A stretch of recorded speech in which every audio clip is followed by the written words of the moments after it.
Obviously, we're huge fans of The Witcher, and we wrote down The Witcher as, I think, #1, and then we started checking if rights are available, and they were. So that's the story, and then we started working on The Witcher. The Witcher trilogy is loved by PlayStation gamers across the world. But what is it about this series that has captivated millions of people worldwide? Let's go back to the beginning.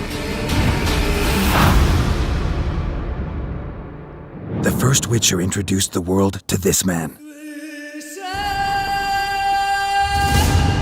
Geralt of Rivia, one of the last remaining monster hunters called Witchers. The Witchers was the guys who were trained and mutated.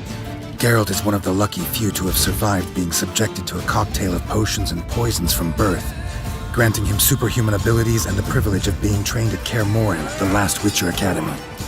Geralt is a true gaming icon. He's a cosplay favorite, a special guest in a major fighting game, and even a meme. Yet despite his otherworldly powers, Geralt is something of an everyman who must often make challenging, morally ambiguous decisions.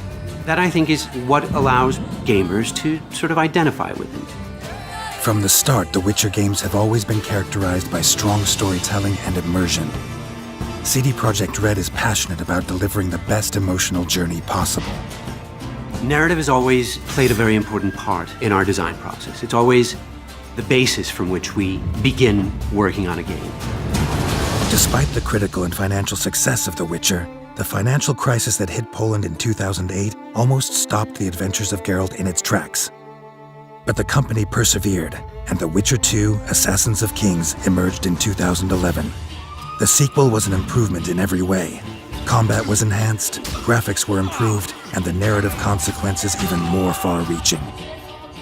I think we had a lot of different ideas that we managed to actually pull off in that game. Like, one of the biggest ones, my favorite, is the non-linearity we did in Act 1, where you actually land in different Act 2.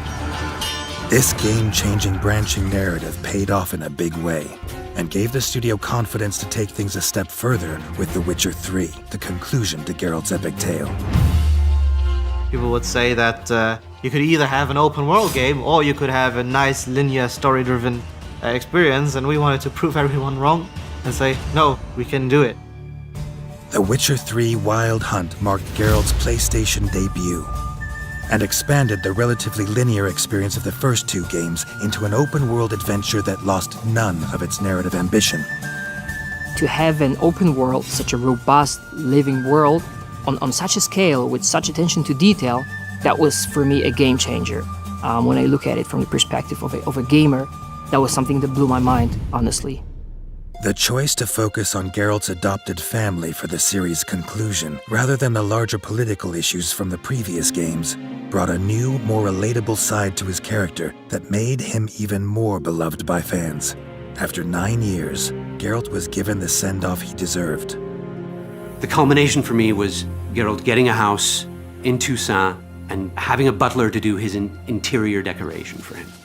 Whether helping to turn the tides of war or reuniting Geralt with his family, millions of PlayStation gamers continue to be enthralled by the world of The Witcher. It's an achievement that CD Projekt Red takes great pride in, and hopes will inspire other creators to continue to push the boundaries of what video games are capable of.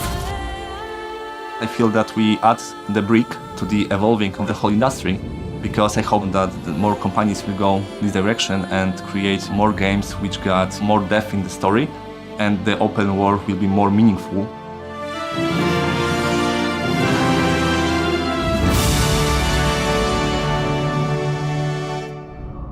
PlayStation